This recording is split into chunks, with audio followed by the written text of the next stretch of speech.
Welcome बच्चों। जैसे हमारा चल रहा है करंट इलेक्ट्रिसिटी और उसमें हम न्यूमेरिकल्स देख रहे हैं, ठीक है। बच्चों इसके पहले हमने 10th नंबर का क्वेश्चन, 12th नंबर का क्वेश्चन, 15 और 16 नंबर के क्वेश्चंस को हमने देखा। अभी यहाँ पर हमने लिखे 13, 14 और 17। आप सोच रहे होंगे कि सर आपने 11th नहीं पढ़ा है। तो बच्चों 11 पूरी तरह से देखा जाए तो वो 10 क्वेश्चन के जैसा है, तो आप उसे घर में होमवर्क कर सकते हैं, ठीक है। उसी प्रकार इसमें करीबन इन्हें 20 क्वेश्चन है, ठीक है। तो 20 क्वेश्चन है तो वो भी जो 20 वाला क्वेश्चन है वो हमारे 12th वाला जैसा है, ठीक है। तो आप उसको भी घर पे कर सकते हैं। तो जो एग्जैक्टली सेम है उसी को ही आपको होमवर्क दिया जा रहा है, बाकी तो यहाँ पर लिए जा रहे हैं, ठीक है। तो चलो आज हम देखते हैं, हमारे पास है क्वेश्चन नंबर 13, 14 और 15, ठीक है। और साइड में उनके आंसर्स भी लिखे हैं, ठीक है। यहाँ पर आप देखिए, तो जैसे हम यहाँ पे किस तरह से सॉल्व करते हैं वो देखते हैं और फाइनल कैलकुलेशन आप उसको निकाल सकते हो, ठीक है। तो चलो मैं यहीं पर हेडिंग दे देता हूँ आंसर्स करके, ठीक है। और यहाँ पर लेते हैं क्वेश्चन नंबर 13 पहले, ठीक है। चलो देखो क्या कहा उन्होंने। अच्छा, इसके पहले ये ध्यान में रखो कि इसके पहले हमारी थ्योरी कंप्लीट हो चुकी, जो भी ज़रूरी एक्सप्रेशंस थे वो भी हुए हैं। और लास्ट टाइम हमने जब कुछ न्यूमेरिकल्स यहाँ पे देखे तो वहाँ पे हमने रिक्वायर्ड फार्मूले भी लिखे थे, तो आप उसको पहले पढ़ते रहिए। अगर यहाँ पर आपको थोड़ा सा हो सकता है कि बहुत ज़्यादा लिखा हुआ तो समझ में यानी दिखे नहीं या फिर समझ में नहीं आया, तो आप बराबर क्वेश्चन नंबर 13, 14, 17 ये टेक्स्ट बुक सामने रख कर न्यूमेरिकल्स के लिए जो फार्मूले लगते हैं उनको सामने रख कर आप उसको प्रैक्टिस कर सकते हैं। और बाद में तो आपको मेमोराइज भी करना है, ठीक है, फार्मूले को, ठीक है, क्वेश्चंस को नहीं। तो देखो यहाँ पर क्या कहा उन्होंने, a set of 3 coils with resistances 10 ohm, 12 ohm and 15 ohm are connected in parallel. देखो तो पहले क्या किया कि 3 रेजिस्टेंसेस है, पैरेलल में जोड़ दिए। तो मैं यहाँ पर ले लेता हूँ, समझो ये हमारे पास में पहला है, इसको मैं नाम दे देता हूँ, ये 10 ओहम है, ठीक है।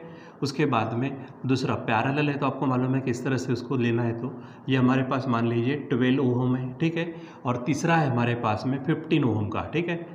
ये हमारे पास है मान लीजिए 15 ओहम, ठीक है। इसको हमने क्या कर दिया, सबसे पहले तो इसको हमने पैरेलल में कनेक्ट कर दिया, ठीक है। ये अब आगे क्या कहा, इन पैरेलल धीस कॉम्बिनेशन। अब ये जो पूरा कॉम्बिनेशन है पैरेलल वाला, क्या किया उसने, this combination is connected in series. अब ये पूरे कॉम्बिनेशन को सीरीज में कनेक्ट किया with series combination of 3 coils of the same resistances. और ऑलरेडी यानी जो पहले 3 कॉइल्स लिए थे जिनके रेजिस्टेंसेस 10, 12 और 15 थे, वैसे ही 3 कॉइल्स लिए, उनके भी रेजिस्टेंसेस क्या है, 10 है, 12 है और 15 है। उनको सीरीज़ में जोड़ा और ये पूरा कॉम्बिनेशन उस सीरीज़ के साथ में सीरीज़ में जोड़ा। यानी यहाँ पर आप यहाँ इधर बता सकते हो, यहाँ ये मान लीजिए कि ये हमारे पास में वही है 10 ओहम वाला, ठीक है। उसके बाद में यहाँ मैं बता देता हूँ, ये आपके पास है 15 ओहम वाला, सॉरी ये 12 वाला लेते हैं हम, ठीक है, ये 12 ओहम, ठीक है। और फिर से आगे में आप उसको बढ़ाएंगे तो ये आपका हो गया 15 ओहम, ठीक है। तो देखो ये जो कॉम्बिनेशन है, ये कॉम्बिनेशन पहले पैरेलल में जोड़ा, फिर ये पूरा कॉम्बिनेशन इन 3 के सीरीज़ के साथ सीरीज़ में जोड़ दिया, ठीक है। अब जाहिर सी बात है इसको आपको क्या करना पड़ेगा, सेल भी लगाना पड़ेगा। तो देखते हैं आगे क्या कहा उसने, फाइंड द टोटल रेजिस्टेंस। आपको इस पूरे कॉम्बिनेशन का टोटल रेजिस्टेंस निकालना है and current through the circuit, circuit में कितना करंट जाएगा वो निकालना है। If a battery of EMF 4.1 volt. देखो यहाँ पर बैटरी कनेक्ट कर दी है उन्होंने, ठीक है। कितने वोल्ट की बैटरी, यहाँ पर समझो ये मैं बैटरी यहाँ पे बैटरी बता देता हूँ, पॉजिटिव नेगेटिव, और ये है 4.1 वोल्ट की, ठीक है। ये बैटरी यहाँ पर मैंने बता दी, ठीक। और आपको use for drawing the current, यानी आपको निकालना क्या है, देखो find the total resistance and current through the circuit, यानी आपको टोटल रेजिस्टेंस निकालना है और करंट कितना जाएगा वो निकालना है, ठीक है। तो सबसे पहले तो आप ये छोटी सी डायग्राम यहाँ पे बन गई, ठीक है। अब इसको यहाँ से लेते हैं, देखो तो ये पहला इतना जो पोर्शन है पैरेलल कॉम्बिनेशन है, मैं डायरेक्ट यहाँ पे सीधा शुरू करता हूँ फ्रॉम डायग्राम या फिर फ्रॉम द फिगर आप बोल सकते हैं यहाँ पर, ठीक है। क्या बोलेंगे, इतना पोर्शन जो है ये पैरेलल कॉम्बिनेशन वाला है, तो हेडिंग डालेंगे for parallel combination, for parallel combination. तो आप देखिए पैरेलल कॉम्बिनेशन के लिए मैं इसको आरपी से बताता, आपको मालूम है पैरेलल कॉम्बिनेशन 1/RP इस तरह से लेते हैं हम, ठीक है। पहला कौन है हमारा 1/10, ठीक है। दूसरा है 12, तो यानी 1/12 होगा, प्लस तीसरा 1/15, ठीक है। इसको सॉल्व करते हैं, तो देखो 10 है, 12 है, 15 है, इसका अगर ये LCM निकालते हैं तो 60 हो जाएगा, ठीक है। और 60 ये करो तो 10 6 जा 6 1 जा 6, आपको मालूम है किस तरह से करते हैं, 12 5 जा 5 1 जा 5, ठीक है, प्लस 15 4 जा, ठीक है, और 4 1 जा 4, यहाँ पे ऊपर इस तरह से लेते सॉल्व करेंगे तो 6 से 11 11 और 15 अपॉन ये बन जाएगा 60, ठीक है, यानी 1 अपॉन RP आपको ये मिलेगा, ये देखो 15 1 जा 15 और नीचे में 15 4 जा हो जाएगा, और इसलिए RP आप इसको उल्टा कर दीजिए, यानी RP ये बनेगा 4 ओहम, ठीक है, उल्टा कर दो, रेसिप्रोकल लेंगे इसका, ठीक है। तो RPLA क्या है, ये रेजिस्टेंस है पैरेलल कॉम्बिनेशन के लिए। अब ये पैरेलल कॉम्बिनेशन इसके साथ इसके साथ इसके साथ सीरीज में जोड़ दिया, ठीक है, यानी क्या बोलेंगे अभी हम, फॉर सीरीज कॉम्बिनेशन, लेकिन सीरीज कॉम्बिनेशन किस किस का वो ध्यान में रखो। तो ये पूरा का पूरा जो है वो मिला हमको RP, ठीक है, उसके बाद कौन है 10 ओहम, ठीक है, उसके बाद में 12 ओहम, ठीक है, और उसके बाद है 15 ओहम, ठीक है। तो इसके लिए मैं क्या कर देता हूँ इसको, क्योंकि वैसे भी फाइनल आंसर होगा ये रेजिस्टेंस के लिए, तो आप इसको रेजिस्टेंस इक्विवेलेंट बोल सकते हैं, ठीक है, यानी मैं यहाँ पर हेडिंग डाल लेता हूँ इक्विवेलेंट रेजिस्टेंस, या फिर आप इसको टोटल रेजिस्टेंस बोल सकते हो, टोटल रेजिस्टेंस, ठीक है, इज इक्वल टू। तो सीरीज कॉम्बिनेशन में क्या होता है, सबकी एडिशन करनी पड़ती, तो यहाँ पे RP है 10 है 12 है 15 है, इनकी एडिशन करो तो ये क्या होगा RP प्लस 10 प्लस कितना आगे है 12 है और प्लस है हमारे पास 15। अब यहाँ पे वैल्यू रखो, RP कितना मिला है 4 प्लस ये है 10 प्लस यहाँ पर 12 है और ये 15 है, ठीक, और इसलिए फाइनली आपका जो टोटल रेजिस्टेंस है वो टोटल रेजिस्टेंस जो होगा, देखो ये 14 हो गए, 14 ये 26 और ये, तो ये बन जाएंगे 41 ओहम, ठीक है, यानी आपका जो टोटल रेजिस्टेंस उन्होंने पूछा वो टोटल रेजिस्टेंस कितना हो गया 41 ओहम, जो हमारा आंसर भी है, ठीक है। आप यहाँ पे चेक कर सकते हैं। अब आपको क्या निकालना है, वहाँ पे उन्होंने कहा कि करंट, ठीक है, देखो current through the circuit, current निकालना है। तो जैसे अगर कॉमन फार्मूला अगर देखते हैं हम करंट का, ठीक है, तो करंट का एक कॉमन फार्मूला ये ध्यान में रखो, ठीक है, तो E अपॉन मैं यहाँ पे लिखता हूँ R plus RE plus R। अब बोलेंगे ये क्या है, तो अगर मान लीजिए एक आधा वायर अगर होता तो सिर्फ वायर है तो वायर का रेजिस्टेंस R, अगर मान लीजिए जैसे रिवोस्टेट वगैरह या फिर एक्स्ट्रा का रेजिस्टेंस बॉक्स यानी एक्सटर्नल रेजिस्टेंस अगर जोड़ दिया तो RE, और अगर मान लीजिए कि जो स्मॉल आर होता है, ये स्मॉल आर क्या होता है internal resistance of the cell, ये होता है, ठीक है। कभी कभी क्या होता है कि तीनों की तीनों कॉम्बिनेशन दिए जाते हैं, कभी कभी नहीं देते, कभी कभी मान लीजिए कि सिंपली सेल देते हैं और रेजिस्टेंस देते हैं, वायर वगैरह नहीं देते, तो जो भी है जिस तरह से भी। तो यहाँ पर इन्होंने देखो ये पूरा का पूरा रेजिस्टेंस ये है हमारा, और ये हमारे पास 4.1 वोल्ट ये हमारा EMF है, ठीक है। यहाँ पे यूज़ कर लेते हैं क्या, नाउ क्या बोलेंगे E इज इक्वल टू कितना है 4.1 ओहम, सॉरी 4.1 वोल्ट है, ठीक है। अब उसके बाद में क्या करना है, आपको करंट निकालना है, तो ठीक है, तो करंट थ्रू द सर्किट क्या बोलेंगे हम, करंट थ्रू सर्किट में से जो करंट जाएगा वो आपको निकालना है, ठीक है। तो करंट थ्रू सर्किट क्या है, तो I इज इक्वल टू, मैं यहाँ पे हेडिंग डाल देता हूँ E बाय, अब यहाँ पे सिंपली क्या है टोटल रेजिस्टेंस है, तो वो रेजिस्टेंस हम R टोटल यहाँ पे हेडिंग डाल देते हैं, ठीक। तो देखो E कितना है हमारे पास में 4.1 है, और यहाँ पे टोटल रेजिस्टेंस कितना आया है 41, ठीक है। अब इसको फाइनली सॉल्व करेंगे तो I इज इक्वल टू क्या मिलेगा, देखो 41, यहाँ पे पॉइंट को हटा दो तो ये 0 हो जाएगा, ठीक है, और 41 1 जा 41, तो इतना एम्पियर का करंट आपको पूरे सर्किट में से आपको मिलेगा, ठीक है। तो इस प्रकार से आपको क्या है कि जो क्वेश्चन होता है उस क्वेश्चन को ज़रूरी है तो वहाँ पे डायग्राम निकालो, ठीक है, जिस तरह से उन्होंने बोला है उस तरह से सॉल्व करो, ठीक है, और बराबर फार्मूले का इस्तेमाल करके वैल्यू बराबर पुट करके कैलकुलेशन बराबर निकाल कर आप उसको फाइनलाइज कर सकते हो, ठीक है।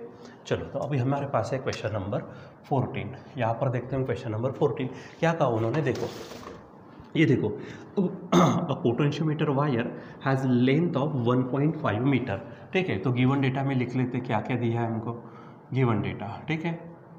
यहाँ पर उन्होंने लेंथ दी है तो मैं लिखता हूँ 1.5 मीटर क्या दी है, पोटेंशियोमीटर वायर की लेंथ है। आगे क्या है, उसका रेजिस्टेंस है 10 ओहम, यहाँ पे हम रेजिस्टेंस लिख लेते हैं R is equal to 10 ohm, वो भी लिख दिया हमने। आगे it is connected in series with the cell of EMF 4 volt, देखो तो यहाँ पे EMF भी दिया है, यानी हम यहाँ पे लिखेंगे E is equal to 4 volt, ठीक है। चलो आगे क्या कहा, एंड इंटरनल रेजिस्टेंस, देखो उसका इंटरनल रेजिस्टेंस भी दिया है, यानी स्मॉल r भी दिया है, तो मैं यहाँ पे लिख लेता हूँ small r is equal to कितना दिया, देखो ये 5 ओहम दिया है यहाँ पर, तो यहाँ पर मैं लिखता हूँ 5 ओहम, ठीक है। देखो L दिया है, R दिया है, E दिया और स्मॉल r भी दिया, ठीक है। आगे क्या कहा, फाइन द पोटेंशियल ड्रॉप, देखो पोटेंशियल ड्रॉप का मतलब V, ठीक है, पर सेंटीमीटर। अब सेंटीमीटर यानी ये लेंथ हो गई, यानी आपको क्या निकालना है V/L, बस ध्यान में रखना है कि ये आपको सेंटीमीटर में लेना है, ठीक है। यानी यहाँ पर जो 1.5 मीटर में दिया है आप इसको सेंटीमीटर में पहले ही कन्वर्ट करके रख सकते हैं। L इज इक्वल टू क्या हो जाएगा 150 सेंटीमीटर, वो ध्यान में रखो। यानी आपको V/L निकालना है, यानी सब सिंपली सबसे पहले आपको क्या निकालना पड़ेगा, V निकालना पड़ेगा। अब अगर बात करते V यानी हमारे पास में जो पोटेंशियल होता है वो वाला, ठीक है। अब आगे देखो फिर से एक बार चेक कर लो, फाइंड द पोटेंशियल ड्रॉप पर centimetre of the wire. Wire का पोटेंशियल ड्रॉप पर सेंटीमीटर आपको निकालना है, मतलब V/L निकालना है। तो पहले V निकालना पड़ेगा, तो सबसे पहले हम I निकालेंगे। क्यों? क्योंकि हमारे पास में ये फार्मूला है कौन सा, कि I is equal to V/R है हमारे पास, ठीक है। V is equal to IR होता ना, V इज इक्वल टू क्या होता है I इंटू R होता। तो पहले हम क्या करेंगे, I निकालेंगे। अब I निकालने के लिए हमारे पास में क्या है, ये फार्मूला है, क्योंकि EMF से निकालेंगे। अब इसमें से क्या क्या, देखो 3 तरह का कहा रेजिस्टेंस मैंने, एक खुद वायर का एक्सटर्नल रेजिस्टेंस है तो वो, और इंटरनल रेजिस्टेंस सेल का है तो वो, ठीक है। अब यहाँ पर देखो, तो यहाँ पे क्या कहा, R दिया वायर का रेजिस्टेंस, यानी ये R दिया, एक्सटर्नल रेजिस्टेंस दिया नहीं, और इंटरनल रेजिस्टेंस दिया, ठीक है। यानी करंट का फार्मूला क्या होगा, E अपन इसको हटा देते, ठीक है। मैंने कहा था इन तीनों में से तीनों भी आ सकते, 2 भी आ सकता, सिंगल भी आ सकता, ठीक है। सो वी हैव, क्या बोलेंगे हम, कि I is equal to E upon, simply wire का रेजिस्टेंस क्या है कैपिटल R, और इंटरनल रेजिस्टेंस दिया है क्या है स्मॉल r, ठीक है। सॉल्व करो इसको, तो ये E देखो आपका कितना है, ये 4 है, ये R देखो R है हमारे पास 10 प्लस ये स्मॉल r है 5, इसका मतलब I हो जाएगा हमारा 4/15, ठीक है। तो इतना एम्पियर का करंट हो गया, ठीक है। अब हमको क्या निकालना है, V निकालना है, ठीक है। तो V इज इक्वल टू क्या हो जाएगा, I इंटू R हो जाएगा नाउ। तो V इज इक्वल टू क्या बोलेंगे, IR, ठीक है। तो I देखो I कितना मिला है हमको 4/15, ये I हो गया, और R देखो R कितना है, ये 10 है, यहाँ पे 10 से आप मल्टीप्लाई कर दो, ठीक है। तो यहाँ पर क्या हो जाएगा देखो, तो ये 4 यहाँ पे 5 से कट करो तो 5 2 जा और 5 3 जा, यानी आंसर होगा 8/3, ठीक है। ये पोटेंशियल है, यानी वोल्ट उसका यूनिट हो जाएगा, ठीक। अब आपको मैंने कहा यहाँ पर देखो क्या कहा था, फिर से एक बार, फाइंड पोटेंशियल ड्रॉप पर सेंटीमीटर, यानी V/L आपको निकालना है, V/L। नाउ क्या बोल, अच्छा इसी को ध्यान में रखो, इसी को हम पोटेंशियल ग्रेडियंट भी बोलते हैं, ठीक है। सो V/L आपको निकालना है, ठीक है। तो V कितना मिला है आप देखो, यहाँ पर V मिला है आपको 8/3, ठीक है। अच्छा यल जो है, यल हम देखो बस, वैसे तो उसने 1.5 मीटर में दिया, लेकिन खुद उसने यहाँ पे क्या कहा है पर सेंटीमीटर, इसलिए मैं इसको कन्वर्ट जो कर चुका हूँ 150 यहाँ पे इस तरह से लिख देते हैं। अब इसको सॉल्व करेंगे तो 3 नीचे आ जाएगा, तो ये 450 हो जाएगा, ठीक है। और फाइनली आप यहाँ पे V/L जो है हमारे पास में 8/450 को 8 को 450 से डिवाइड करेंगे, तो बच्चों मैं डायरेक्ट आपको कह रहा हूँ कि आप यहाँ पे लॉग वगैरह से सॉल्व कर सकते हो, मैं यहाँ पे डायरेक्ट आंसर निकाल देता हूँ, ये आता ही है, ठीक है। यानी क्या हो जाएगा वहाँ पे 0.0178 होल्ड पर सेंटीमीटर, यहाँ पे ये आपका क्या हो जाएगा रिक्वायर्ड आंसर हो जाएगा, ठीक है। ये आपको ध्यान में रखना है। यानी देखो अब बोलेंगे सर ये सचमुच आता है क्या, तो आप थोड़ा सा कैलकुलेशन कर सकते हो, आप कैलकुलेटर से कर सकते हो, लेकिन आपको एग्जाम में कैलकुलेटर का इस्तेमाल करना अलाउ नहीं है, इसलिए लॉग टेबल से निकाल सकते हैं, या फिर सिंपली आप 8 से डिवाइड करो, उसके बाद रेसिप्रोकल लो, वो भी चलेगा आपका, ठीक है। तो इस तरह से आप इसको सॉल्व कर सकते हो, ठीक। चलो अब हमारे पास है क्वेश्चन नंबर 17। तो आप यहाँ पर देखो क्वेश्चन 17 को देखो क्या कहा उसने, a potential drop per unit length, यानी V/L, ठीक है। इसको मैंने कहा था पोटेंशियल ग्रेडियंट, जिसको K से भी बताते हम। तो potential drop per unit length along a wire is, देखो तो ये जो दिया है ये आपका क्या है पोटेंशियल पर यूनिट लेंथ है, तो यहाँ पे लिखेंगे गिवन क्या है, गिवन डेटा में लिख देते हैं पोटेंशियल पर यूनिट लेंथ, देखो कितना दिया है, इट इज़ 5 × 10⁻³ यानी 5 × 10⁻³ होल पर मीटर, ठीक है। आगे देखो क्या कहा, if EMF of the cell balances against the length, ये आपको लेंथ दी है, तो यहाँ पर हम क्या कर लेते हैं लेंथ लिख देते, तो लेंथ कितना है 216 सेंटीमीटर है, ठीक है। तो आप इसको क्या कर सकते हो 2.16 मीटर बोलो, या फिर 216 × 10⁻² मीटर, क्योंकि सेंटीमीटर टू मीटर कन्वर्ट करेंगे तो इस तरह से मिल जाएगा, ठीक है। आगे क्या कहा, of this potentiometer wire find the EMF of the cell. आपको क्या करना है, ईएमएफ ऑफ द सेल निकालना है। सिंपली भाई इसके पहले हमने जब पोटेंशियोमीटर वायर देखा था उसका प्रिंसिपल देखा था, ठीक है। तो वहाँ पर हमने देखा था कि पोटेंशियल डायरेक्टली प्रोपोर्शनल तो क्या था हमारे पास में, जो लेंथ ऑफ वायर रहता। अब लेंथ ऑफ वायर खुद इतनी दी है, ठीक है। अगर मान लीजिए कि उसने यहाँ पे इतना अगर पोटेंशियोमीटर वायर दिया और डायरेक्ट यहाँ पर हमने क्या किया है, सेल अगर कनेक्ट कर दिया, तो ये पूरी की पूरी लेंथ से आप क्या करो, इसको मल्टीप्लाई कर दो, तो आपका वहाँ पर क्या मिल जाएगा, आपको ईएमएफ मिल जाएगा, ठीक है। नहीं तो फिर आप वहाँ पे केवीएल का इस्तेमाल कर सकते हैं, किरचॉफ्स वोल्टेज लॉ, ठीक है। तो किरचॉफ्स वोल्टेज लॉ से भी आपको मिल सकता है, ठीक है। तो आप यहाँ पे डायरेक्ट लिखेंगे, क्या बोला उसने, ईएमएफ ऑफ द सेल। तो यहाँ पे हम लिखेंगे EMF of the cell, EMF of the cell, ठीक है। So E is equal to जो वी बाई एल है, वी बाई एल को आप सिंपली ये जितनी लेंथ है उससे आप मल्टीप्लाई कर दो, ठीक है। यानी यहाँ पे देखो वी बाई एल कितना मिला आपको, 5 × 10⁻³ यहाँ पे यल है हमारे पास 216 × 10⁻²। सॉल्व करेंगे तो देखो 5 × 6 = 30, बचे 3, 5 × 1 = 5 और 3 8 और 5 × 2 = 10 × 10⁻³ -2 यानी -5 हो जाएगा। So finally E is equal to जो होगा, ठीक है। तो 10⁻5 है तो 5 डिजिट को सरका दो, यानी क्या हो जाएगा, ये 0 8 0 1 फिर एक 0 आएगा और यहाँ पर तो इतना वोल्ट आपका क्या होगा, ईएमएफ ऑफ द सेल होगा, ठीक है। तो यहाँ पर ये आंसर भी है, यहाँ पर आप देख सकते हैं, ये 0 लास्ट वाला नहीं लिखा तो भी चल जाता है, ठीक है।